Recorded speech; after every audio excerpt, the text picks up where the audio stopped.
Hey everybody, this is Candace Yvette with Black Women Aware. First, I'd like to say thank you to everybody who comes by and supports my page. It really does mean a lot to me. If you all can please press the like or dislike button and subscribe, comment, or even email me if you have any suggestions, questions, or concerns. My email is always going to be in the description box. Again, thank you for visiting my channel. Hey guys, it's Candace Yvette with Black Women Aware. So I had to jump in real quick and give this message. First, I'd like to say thank you. Thank you for visiting my page. Thank you for showing support and being concerned about the injustices that Black women and children face every day in the United States. I really do appreciate your support. You don't know how much that means to me, especially because I myself am a Black woman. I'd also like to put this quick disclaimer out there. Do not come to my page victim shaming or blaming. You will be immediately blocked for that. I do not tolerate it. There is no need for it. And I'm pretty sure you knew what you were saying in the comment before you posted it. So be respectful. Many of the victims, their families come back and they visit this page. I am their advocate. This is their safe space. No disrespect will be tolerated. You all have a good day. I'm going to let you go back into the commentary. Every 5.5 hours in the United States of America, a Black woman or child is murdered. Stop killing Black women. Stop killing Black children. Wait, hold up. Now, before we get started in today's topic, I wanted to share one last but important and exciting thing with y'all. So I have been communicating with the ladies over at Black Femicide US, and this year's 2022 Black Women's March is going to be held in August. It's going to be held precisely August 27th, 2022. That's a Saturday, y'all, from 9 a.m. to 1 p.m. We're going to be marching around the city. Yes, you heard me correctly. I said we're, because Candace Yvette is going to be in attendance, and I am honored to be there. I feel privileged to be there. There's going to be raffles. There's going to be food. There's going to be guest speakers. So if you can, please come out and join us. If you can't join us physically, support us virtually. Share and like this video. Share it with all your friends, or if you can't share the video, go over to Black Femicide's Instagram or their Facebook page, find this flyer and share it. I'm going to read their statement before I go into today's topic. It's one that, even though they wrote, I agree with it as well. So it says, we're going to be marching for the liberation of Black women and girls. We march to bring awareness to the issues that Black women and girls face uniquely and disproportionately. We march to honor Black women and girls and to discuss our plan of action on our future in this country that directly ties to our liberation. Beautiful statement. So I hope you guys can come out and join us. Again, the date is August 27th of 2022. The place is Washington, D.C. We're going to be meeting at the Washington Monument, okay? Washington Monument. So if you can be there, be there. If you need more information, just email me or send Black Femicide US a DM. All right, now it's time to go into our topic. Hey, what's up, y'all? This is Candace Yvette, and I'm back with another video. And this one is really pretty much a solved murder case, but the actual act, like the incident, took place 10 years ago. And the 17-year-old young lady had actually went missing first. But let me just read this article, and I want y'all to get in the comment section. And please let me know what y'all think. So it says, St. Petersburg police detectives recently got a break in a 10-year-old murder case, and it came by way of a guilty plea. On March 31st, Jacoby Flowers pleaded guilty to a second-degree murder charge. As part of the agreement, he will serve 25 years in prison if authorities find Morgan Martin's remains. Now, Morgan Martin is the young lady, the 17-year-old victim who went missing 10 years ago. or he will serve 40 years if her remains are not found. So they basically made a deal with this Jacoby Flowers, and they told him, like, obviously, like, you know, if you tell us where her remains are so her family can have closure and give her a proper burial, you will only serve 25 years. But if not, we're going to tack on another 15. Okay. So Martin was 17 years old and 4 months pregnant when she vanished from her St. Petersburg home in 2012. She left the home to meet the father of her unborn child, Jacoby Flowers. According to court documents, Flowers was concerned if she had the child, he wouldn't get into legal trouble, as he was 24 years old at the time. So basically, excuse me, y'all. So basically, he was too old to be messing around with this girl and probably got rid of her, trying to save his own hide, thinking about what charges he could be brought up on for a statutory rape, you know. So that's what that was. You know, and these cases irritate me. I hate it when men, especially black men, do this kind of thing. As y'all already know, I have a medical background, and I always get angry when it comes to baby making cases or anything that got to do with the procreation of children or child support or anything like that, especially when it's concerning black men, because in my own personal experience, I have never seen, y'all, I used to work for the male gynecologist, the urologist, and I barely ever seen black men in the urology office getting vasectomies. These are reversible, affordable, and they are not as hard to recover from as a tubal litigation, which is considered a major surgery. Okay. So I'm always frustrated when they turn around and they do something this vile, because one, you didn't want nobody to know you was messing around with this young girl. Then two, she's pregnant. So not only, like, do you not want anybody to know, but they damn sure gonna know, because when the baby is born, had that baby had a chance to be born, DNA gonna already prove what authorities would have suspected had they even brought charges on him at the time. You know, in these cases, this is why, you know, when it comes to child support cases, like young men out there, it's even some women on child support, but that's another story for another day. I don't hear the young women who are ordered to pay child support complaining as much as I do the men. But this is why when I hear them complaining, I have no mercy for them. I don't care, because there's things you can do to be proactive to not have unwanted children. Okay, you got to stop believing the hype and, oh, I just couldn't fight the flesh and it was all her fault. Unless that woman raped you and held you down and tied you down, you are responsible for your own actions when it comes to your body. Okay, I'm so tired of that. I get very irritated when it's these kind of cases and young women and children are being unalived, and it's to possibly save somebody else's ass. And all this stupid motherfucker had to do was be proactive, get a vasectomy, and mess with somebody your own age. He did not do that. And a lot of times when men that are older or grown, when they mess with these young girls, they mess with the young girls because young girls are not as aware as older women are when it comes to the games that men play. And then also, they have this sickness to them and they love going after young women. You know, I don't even want to get into that. I really don't think I could even say this, y'all, because I'm getting nauseous just thinking about it. They think that younger women are like fresh, you know. Oh, well, you haven't really been touched and I want to do all these heinous evil things to you because I'm a sick-minded pervert. And I don't even like talking about it because it gets me angry and it makes my stomach nauseous. Okay. But this is why when I hear black men complain about child support and, oh, the baby mamas or whoever the hell is holding them accountable and making them be a father, I don't have no fucking mercy. You won't get no mercy over here. I don't care. I don't give a fuck if that bitch take you for everything you fucking got, because, sir, you had options. You know, fuck a condom and everything else, and fuck the options she had before you even connected with her physically. Hint, hint. You had options. You could have refused. You could have got a vasectomy.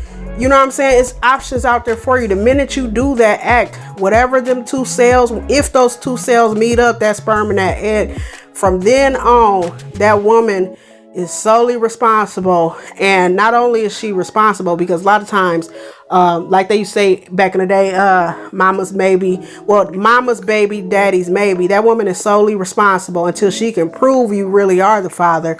Then not only that, but that's her body. So, you know, if she does choose to terminate the pregnancy, if she does choose to keep the child, that is her choice, not yours. You know, and I'm fully aware of what's going on with the Roe versus Wade thing. Let me tell y'all something. Just because they reversing that law don't mean a damn thing. It's a certain thing called back alley abortions, okay? People been getting them since I don't know when. Plus, it's a lot of doctors, y'all. It's a lot of doctors who will do under the table shit for the right price. Or if they are kin to somebody, or if they know, or if they cool with somebody, they will do a lot of underhanded shit. You know what I'm saying? Just because you don't hear about it, don't mean it ain't happening. So don't think just because that law changed, or possibly is changing, that women still won't be out here doing crazy things to get rid of children they don't want. It's a bad thing in a way, because these women are getting pregnant and these babies are ending up in a dumpster. If you are a young woman and you know you don't want children, same thing that I tell these men. Do not do what it takes to get a child. You know what I'm saying? It's very fucking simple. I'm not telling you can't enjoy your life or anything like that. That's one thing that made me end my career when I worked in urgent care, because there were so many women up in there, and they get mad at the medical staff because you are seeing us for something you knew could possibly happen. You knew you could possibly get an STI.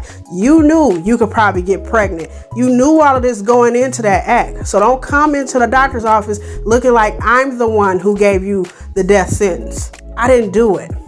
You have to hold self accountable. You have to look at and understand, like, you know, I understand we get our hormones be going and you just want to go into that act, but you got to be fucking wise out here. You know what I'm saying? Everything, there's not a medication for everything that'll just pull everything up, you know, switch it up, reverse. This shit ain't Uno. Some of this shit don't switch it up and reverse, y'all. Gonorrhea. Tell y'all something about gonorrhea. And I think I've shared this story before, but one of the urgent care physicians that I used to work under, he was even getting irritated because gonorrhea is one of those STIs that is becoming resistant to medication. Okay, it's becoming resistant. So basically, the cells that are in the bacteria or whatever that is in gonorrhea that makes gonorrhea are getting stronger and stronger, and they're learning how to fight off the antibiotic that cures gonorrhea. Okay, we had one guy come in, and he didn't come in because he had gonorrhea. He came in because he had erectile dysfunction caused by the gonorrhea. So what am I saying? He came in, y'all, because he couldn't fuck no more. Okay? When he found out he had gonorrhea, again, like a lot of black men, this is why I get irritated with y'all. Y'all not proactive with y'all health. Y'all don't have a primary care physician. Y'all do all this dumb shit, and then after you do it, you want to blame everybody else for your problems. It's got to stop. It's got to be more accountability on y'all part. You know, let me just get off that subject. But yeah, we did have that young man come in, and he came in because obviously he was young and he didn't know why he had erectile dysfunction. And I had to sit there as the doctor told him, you know, you have gonorrhea, and because the gonorrhea has went so long untreated, it calls for you to have erectile dysfunction. You know, and one thing about my people, you know, I love my people, I love black people, but one thing that made me not like retire my career at the urgent care place where I was working is a lot of times black people will look at other black people in the medical field and treat us bad, or treat, you know, when they get that bad news, because they feel like us as other black people, no matter if you're a medical staff or what, they feel like you're going to laugh at them and ridicule them. Let me tell y'all something. I have been in the fucking field so long, I don't give a fuck what you come in and get diagnosed with. That is your business, okay? I'm not there to shame you. I'm there to be a professional, do my job, care for you the best way I can, and then out the door with you. At the end of the day, you have to deal with that diagnosis, okay? And that's what I try to stress, especially those ages between, I would say, 15 and about 35. I try to stress that to them because a lot of Black people don't understand, even still to this day. When it comes to your health, you are responsible for caring for you, not the doctors and nurses. They just assist you in caring for you. Okay? I didn't mean to go off on that little spiel, y'all, but just this case and what he did to this young girl to cover his own ass, it got me very upset. Anyways, let's keep going. As the article has said, this man was 24 at the time that he was dealing with this 17-year-old girl. Okay? Detectives investigated for years, but they had no body. As I've told y'all many times before, they don't have a body. It's very, very hard to convict, especially for murder in the first degree and things like that. Bodies often leave clues as to what happened and how the person died and what happened surrounding the death. Did they fight? Whatever. So let's keep going.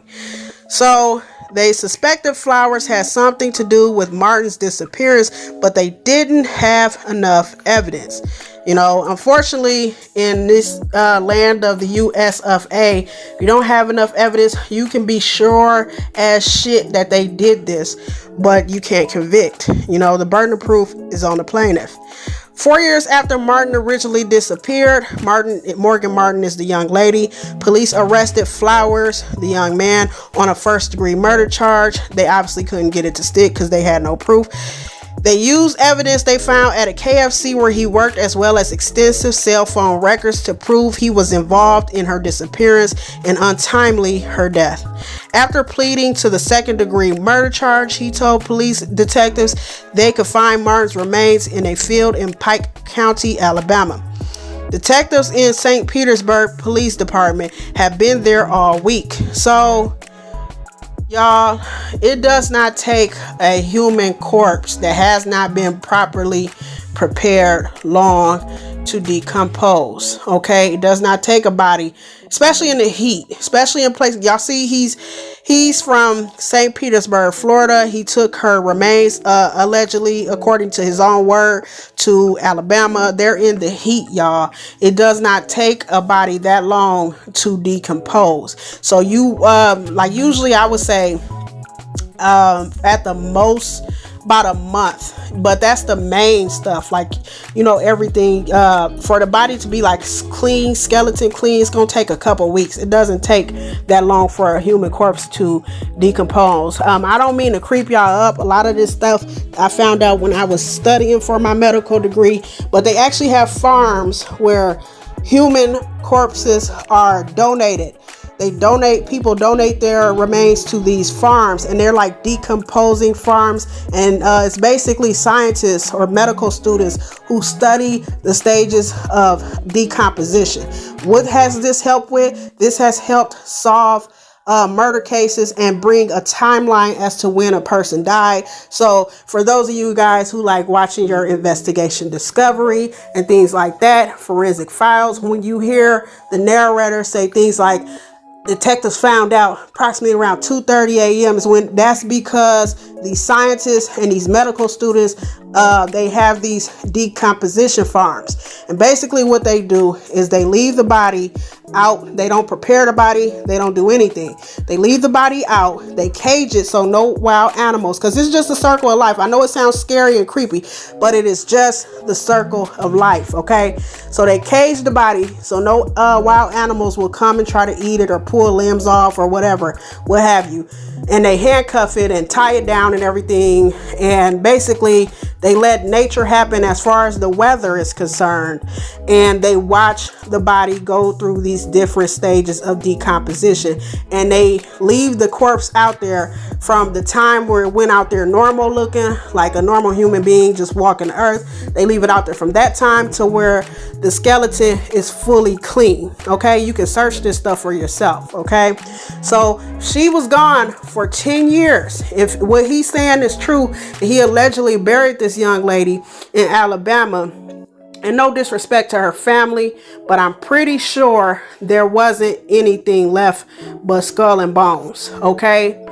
And like I said, again, no disrespect to her family. When you think of a body after somebody passes away, it's just a shell. I know that's your loved one. I've lost loved ones as well. I'm not trying to sound heartless, but think of it as just a shell. That person's spirit is not in that body anymore. Okay. And one day we all will pass away and we all will decompose. We're just returning to the dust. We're just dust returning to the dust. Okay.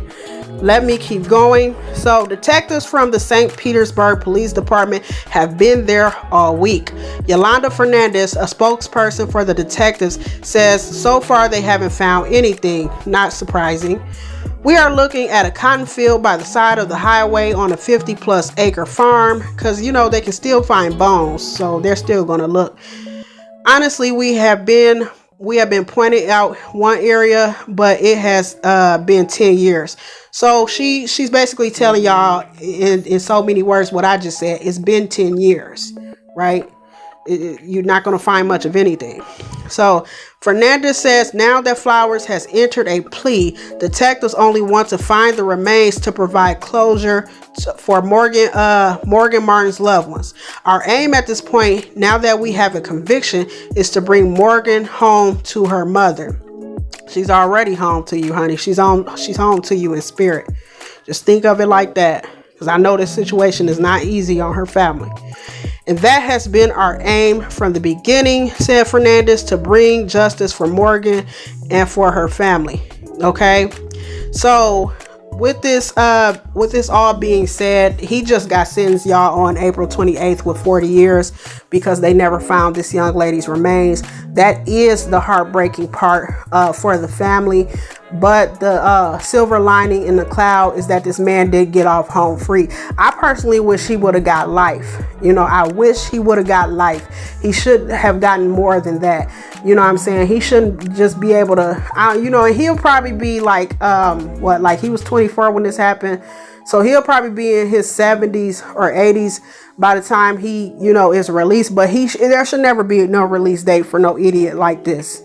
You know, somebody who knew going into this that this girl was too young for him. That's part of the reason why he disposed of her, because he was trying to save his own ass and he didn't want to get caught up on charges. Like I said, it is too many black men walking around today and they think in the hindsight. They don't think proactively. They don't think and try to prep and prepare for things before the shit happens. They think in the hindsight. And what is hindsight, y'all? Always 2020. To the family of Morgan Martin, I extend my condolences. Very sorry for your loss, but I am glad they locked his ass up. This is Candace Yvette. I am signing off. You guys leave your comments down below in the comment section. For now, you guys be safe, be alert, and be aware.